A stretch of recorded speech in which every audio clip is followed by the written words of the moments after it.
Congress party झूठों की व्यापारी है, फेक न्यूज की फैक्ट्री है, फेक न्यूज की जननी है। झूठे ही लेना, झूठे ही देना, झूठे ही भोजन, झूठ चबेना। केवल सुबह शाम झूठ बोलना ये कांग्रेस का चरित्र बन चुका है। अभी 2 कांग्रेस के झूठ पकड़े गए हैं सरेआम।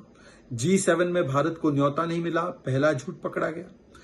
उन्होंने कहा कि पाकिस्तान के असीम मुनीर को यूएस आर्मी डे में बुलाया गया है और ये भारत की नीतियों की विफलता है, वो झूठ भी पकड़ा गया।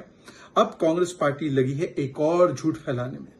कांग्रेस पार्टी का कहना है कि एनडीए सरकार अब कास्ट सेंसस नहीं करवा रही है, उस पर यू टर्न कर रही है। क्या ये सच है? इसका भी फैक्ट चेक हो चुका है, और एक नहीं अनेकों बार। क्योंकि कल ही जो पीआईबी द्वारा प्रेस रिलीज जारी किया गया था होम मिनिस्टर अमित शाह जी की बैठक के बाद, उसमें साफ साफ लिखा है कि कास्ट एन्यूमरेशन किया जाएगा।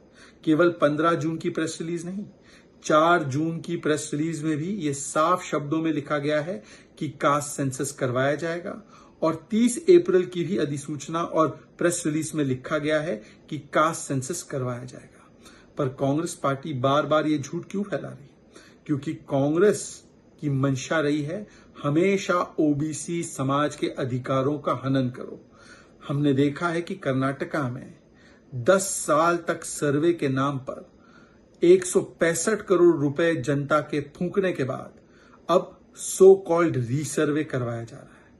ये रीसर्वे नहीं है, ये केवल और केवल ओबीसी समाज के अधिकारों को मारने का एक तरीका है। और वहां के मुख्यमंत्री ने भी बताया कि यह निर्णय कर्नाटका की सरकार का नहीं, बल्कि एक एक्स्ट्रा कॉन्स्टिट्यूशनल बॉडी का है, हाई कमांड का है, जिन्होंने कहा कि 10 वर्षों के बाद इतने पैसे खर्चे करने के बाद कर्नाटका के ओबीसी समाज का अधिकार देने के बदले रीसर्वे कराओ। क्योंकि कांग्रेस की तो मंशा यही है ना कि ओबीसी समाज के अधिकारों को छीनकर, SC/ST समाज के अधिकारों को छीनकर अपने विशेष वोट बैंक को दे दे। इसीलिए तो कहते हैं ना कि हमेशा कांग्रेस पार्टी ने ओबीसी के अधिकारों का विरोध किया है, और आज भी कांग्रेस पार्टी वही कर रही है।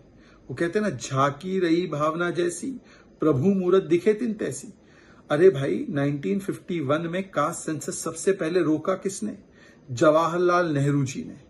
1960s में आरक्षण का विरोध किया किसने? जवाहरलाल नेहरू जी ने। 1977 में जब जनता पार्टी की सरकार आई और मंडल कमीशन आगे बढ़ा, तो उसकी रिपोर्ट का विरोध किया किसने? इंदिरा जी और राजीव जी की सरकार ने। जब इस